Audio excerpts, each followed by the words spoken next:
Ассалаумағалейкум қазақ елі. Міне сайлау өтті. Бақылаушыларға айтарым. Сендер бақылай бересіңдер, олар заңды бұза береді. Алдында да айттым, мен ешкімді бұл циркқа мен сенбеймін, ешқандай кандидатты қолдамаймын, өйткені диктатура бар мемлекет ешкімді өткізбейді. Миллиардтаған доллар ақшасы бар, қолында әскер, полиция, КМБ, мұнай. Бұл оншық емес. Сіздер ойлайсыңдар ма, анау Абзал Құспан, Ринат Зайытов, Ермұрат Бапи, Арман Шораевтар бар бірдемесе шешеді деп? Жоқ. Бұл жоба, олар оларды өткізеді, бірақ бір Мұхтар Тайжан бар, бірақ олар барғанмен ештеңе өзгерте алмайды. Сосын мен таң қалам, мынау ұлтшылдар өтті не дейді. Қалай сонда қазақтар, сіздер не қанды қаңтарды тез ұмыттыңыз, иә? Абзал Құспан, Арман Шораев 350 қазақтың қанын судай төгіп, бір айдан кейін барып соған алғыс айтқан Арман Шораев, Абзал Құспан, Мұхтар Тайжан.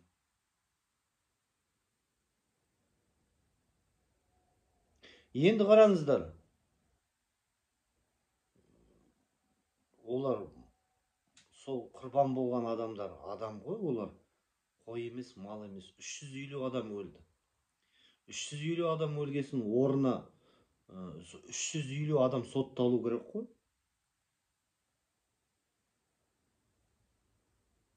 Қалай сонда қазақтың өмірі көк тиынға тұрмай ма?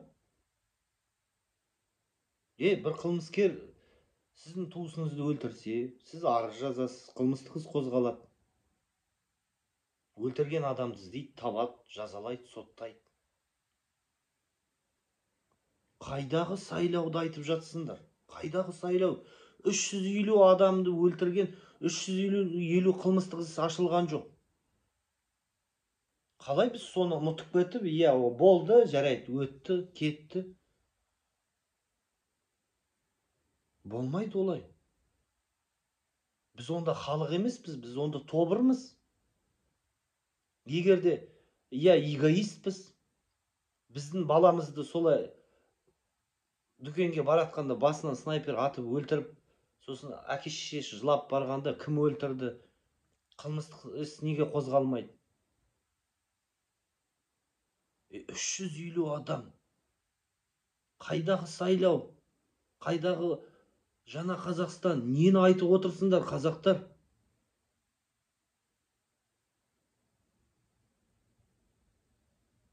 Ал бақылаушылар барды, заң бұзушылық болды, мойындайды билік, ОБСЕ-ға, халықаралық ұйымдарға айтады, заң бұзылды. Біз мойындаймыз дейді, бірақ міне кішкентай міне 100%-дан 2% бұзылды, біз өзгереміз, болды.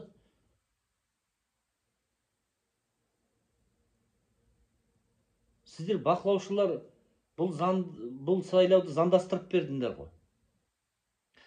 Ренжімеңдер енді, бірақ аз, мысалы Түркия мемлекетінде бақылаушы деген не жоқ, андай құжат, рұқсат қағаз кіруге болады. Бақылаушы Түркияда халық кіретіне тұрады, сол ауылдың адам 50 адам кіріп бақылап отырады. Бұл Түркияда мысалы әдейі рұқсат қағаз керегі жоқ, бақылаушы юстициядан рұқсат алып, мөр алып жоқ. Халық бақылайды, кіреді, оған айтпайды, кірме, шықпа, полиция жоқ. Міне сайлау учаскесінде 100 адам отырып алады бақылап. Сол 100 адам ана орталық комиссияға барады, адвокаттар. Ал бізде не істейді? Бізге билікке явка керек. Явка. Келді ма?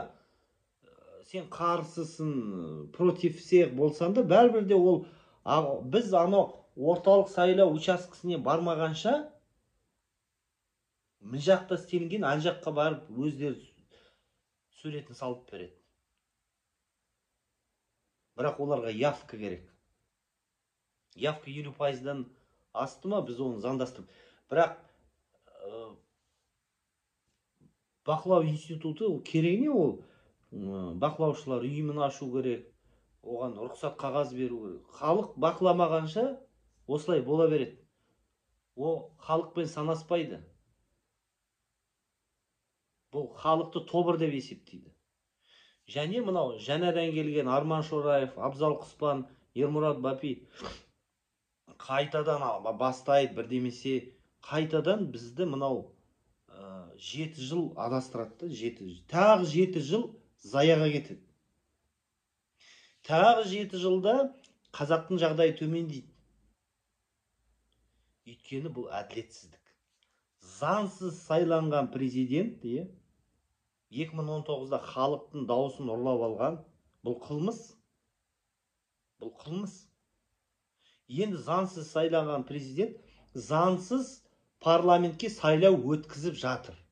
Сіздер мына қазіргіні айтпаңыз, сіздер ана басынан бастаңыздар да. Мына Арман Шораев, Абзал Құспан, Ермұрат Бапи, Мұхтар Тайжанға қояр сұрағым бар. Ал қазір мына сайлауды өткізіп атқан, билікте отырған президент, ол заңды отырған президент па? Біз бұл президентті сайлаған жоқпыз ғой. Біз оған қарсы дауыс бердік. 2019-да біздің халықтың дауысын ұрлап алды. Ан жақтан бастау керек. Сол жерде қате жібердік, сосын қазақты атып қанын төкті. Ары қарай да қылмыстар бола береді. Енді 7 жыл мынау диктатура күшейтеді, және мынау жаңадан кіргізген мынау ұлтшылдар риза болсын деп әдейі сондай ақын Ринат Зайытов соларды отырғызып қояды, парламентте анда-санда айқайлайды, неге қазақша сөйлейді. Бітті. Сол ғана. Олар ештеңе шешпейді. Біз халық болып өзіміз қосылып партия ашпағанша өзгеріс болмайды. Осыны есте сақтаңыздар. Ал бізге партия ашқызбады. Қылмыстық іс қозғатты, елден қудырып жіберді. Бітті. Алан тазарды. Қазір әкеледі Мұхтар Тайжан, Абзал Құспан, Ермұрат Бапи, Сәрсенбаев бәрін әкеледі. Тағы 7 жыл. Тағы 20 жыл, 30 жыл. Өйткені шынайы, халық оған, өйткені халықтың жағдайы төмен деген сайын, ол сайлауды ойламайды, ол күнкөрісті ойлайды. Сол халықтың жағдайын төмендете береді. Төмендеткен сайын оны ұстауға оңайды. Ана полиция КМБ-ның зарплатасын көтере береді.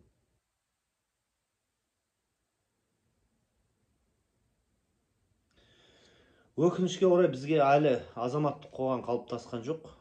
Енді қалыптастыру керек, енді әрине осылай отыра бермейміз.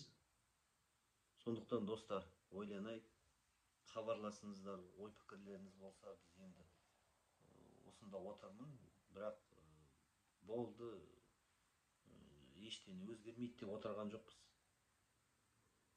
Әрекет жасаймыз. Бірақ қазір мына сайлауға сендіріп атқан адамдар, олар сатқындар. Және мынау заңсыз парламентке барған адам, депутат болып барған адамдар да сатқындар.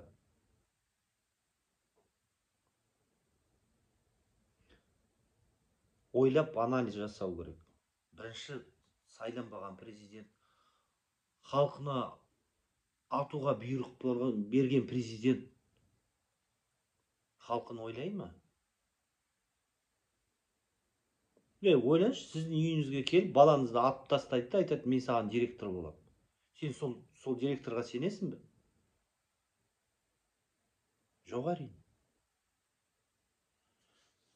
Келді де сен туысқандарын атып тастады, айтты, сен жарайды, ол өтіп кетті, былтыр болды ғой. Ұмыта сал, ары қарай маған сене беріңдер. Айтарым сол. Еліміз аман, жұртымыз тыныш.